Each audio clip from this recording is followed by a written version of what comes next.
was introduced to waste management when I was actually about 7 years old, believe it or not, when my mother would take me and my siblings to the old dump site. My mother was working with the town's conservation commission, and they were trying to clean up the old landfill to create trails and to have open space. But then, walking around in my red Keds, if anybody knows what those are, we would find treasures amongst the mounds of rubbish. I've actually worked in the reuse and recycling since 1986, and in the late 1980s, the valuable material was high-grade white office paper and computer printout paper. And the level of education was that, yes, green bar computer paper was still high-grade white, even though it had green bars. All right, you guys, I know you're older than 50, so here's the deal. So recycling was much simpler. At the transfer station, you brought your steel and aluminum cans. Newspapers were placed in brown paper bags, or perhaps tied up like a bakery box. Magazines and inserts were usually collected separately or not at all. Cardboard was collected, but mostly from businesses. Households did not generate cardboard that much. And in my hometown, glass bottles and jars were separated by color. We had a different dumpster for clear, flint, and amber. Collecting was simpler, and messaging was also simple. In 1989, Connecticut's response to the trash barge that traveled along the East Coast to Belize and back in 1987 was to pass a bill requiring recycling. Municipal dumps, most unlined and outdated as a mode of disposal, were also being closed in Connecticut. But not everything was mandatory. At that time, great care was done to look at current markets and research historical market trends to ensure that MRF operators would have markets for their materials. The 90s brought in the blue box and introducing the idea of collecting materials curbside. And more plastic was part of our grocery purchases. And soon communities were starting to collect PET and or HDPE bottles. The 90s was also when a lot of research was conducted on how to recover materials from disposable diapers. There were so many presentations. Milk cartons were not widely collected, and aseptic packaging was seen as the bane because it was impossible to recover any value from that multi-layered container. The recycling industry has always needed to respond to new products in the marketplace. Sadly, it's always in reaction to, rarely invited to the table to weigh in about if packaging has value, and if that value can be extracted. Perhaps you heard the NPR piece, was running yesterday and a little bit more today about plastics in Manila Bay. Government response was to require segregation of recyclables from trash. They bag up plastic that can be recycled and a separate bag for plastic that cannot. Young entrepreneurs are collecting that plastic, both picking it up on land and pulling it out of the water to sell. But only the recyclable plastic. Non-recyclable plastic is not collected. Commonly found in the waterways are referred to as sachets. That was a new word for me. It's basically what we would call single portion containers that had detergent, shampoo, or snacks. And this type of packaging cannot be easily recycled. The community's response in Manila was to start conducting brand audits. This is something we do actually as a state when we create an EPR program, sort of. You need to understand what percentage of the marketplace each brand owner has with particular products to determine how much they pay into a stewardship program. In Manila, they found power working together. When I started working at DEEP 10 years ago, two things were at the forefront. First, the department felt it was time to add more materials to the mandatory recycling list. There were solid markets for PET and HDPE bottles. There had been for some time, so they were added. And of course, colored ledger paper, which was seen as obscure at one point, was very commonly collected now, as well as paperboard and cereal boxes. So more items were added to the mandated list of recyclables in Connecticut. The other big topic was single stream collection. It was beginning to take communities by storm. In the mid-1990s, dual stream collection became the norm at both transfer stations and curbside. Education was often about logistics. Many communities needed to help residents understand this week is paper, next week is bottles and cans. Or whether plastic windows were okay in envelopes.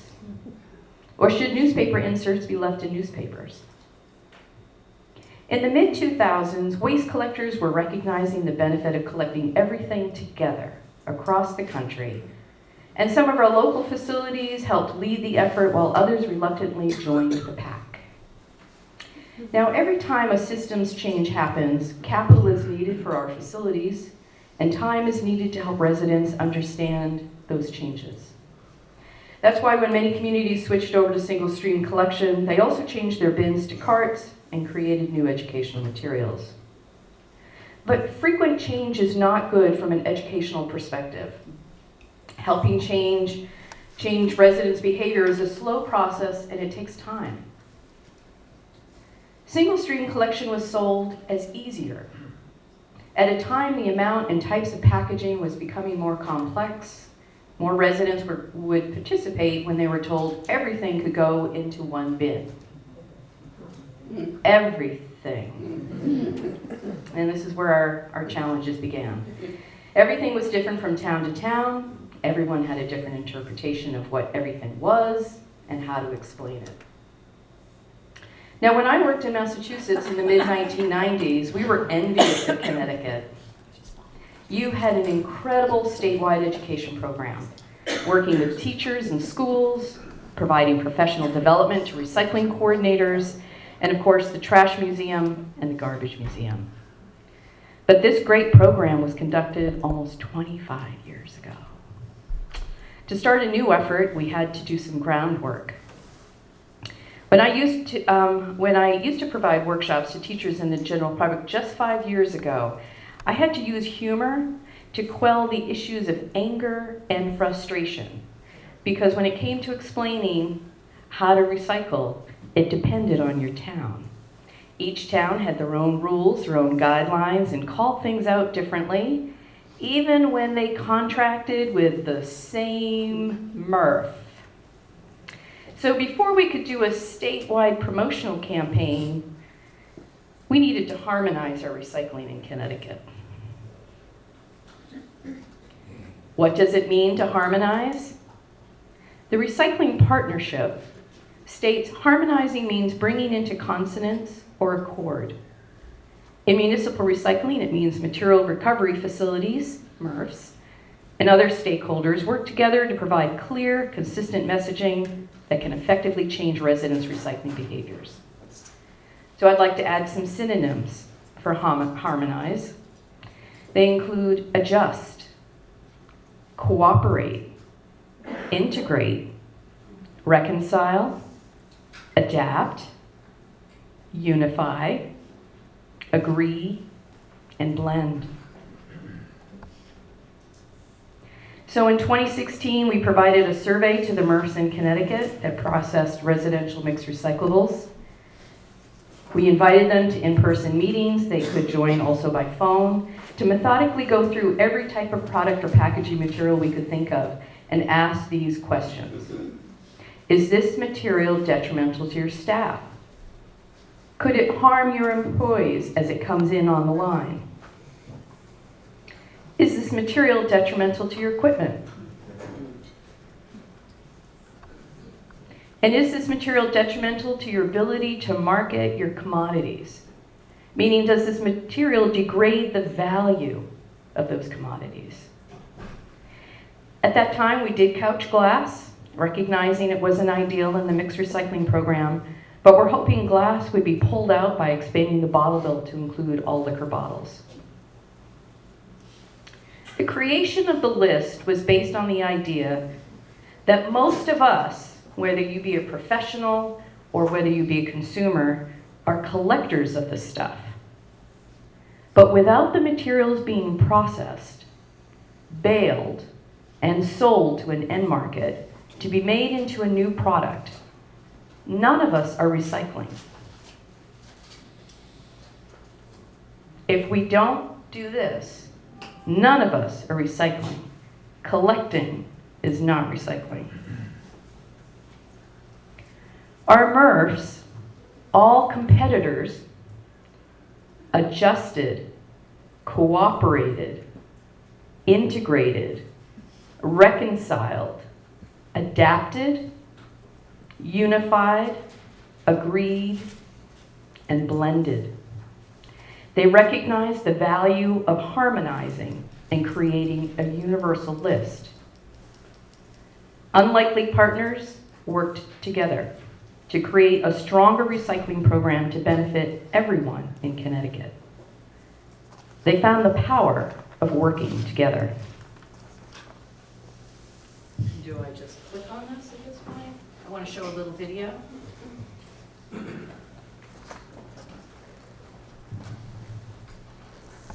This summarizes the program.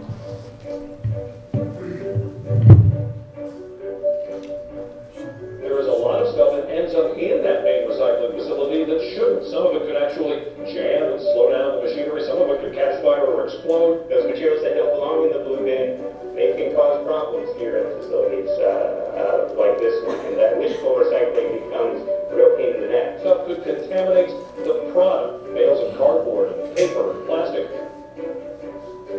It would be a lot easier if people knew not to toss things like wood, electronics, or plastic bags into the recycling bin. That's why the state just launched a new education campaign called What's In, What's Out. They only want the good stuff.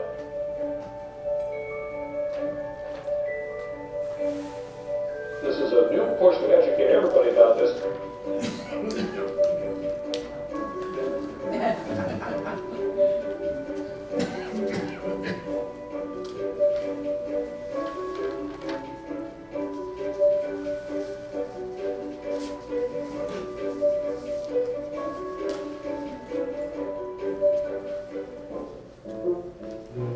Cans and bottles, papers and tins. What goes down, what goes in? A brand new list for a recycling bin. What goes down, what goes in? Pizza box. It must be clean. And greasy cheese, rogue sardines. Plastic bag. Broken glass. Don't be an uninformed person. Ask what's in and what's out at recyclect.com.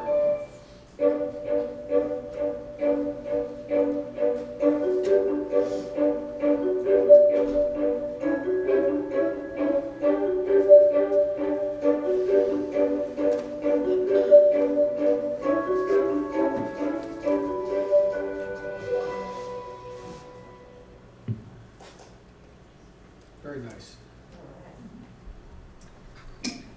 So the campaign is continuing. We've just recently heard that the Recycle CT Foundation received additional funding for both their grant-making programs as well as to extend the What's In, What's Out campaign and additional printed materials. So future messaging, like past messaging, needs to be consistent, focusing maybe on tanglers, such as this example here, or perhaps polystyrene, or priority topic that's impacting you. The board, the Recycle CT board, has begun talking about future projects, and one interest is to focus efforts on multifamily housing, both materials for residents as well as landlords and building materials. Building managers, my apologies for the video. If you're interested in working with us to create these new initiatives, please let me know. And just a reminder that DEEP's priorities are to reduce trash through SMART, educating residents through What's In, What's Out, and shifting costs through EPR. I thank you for your time.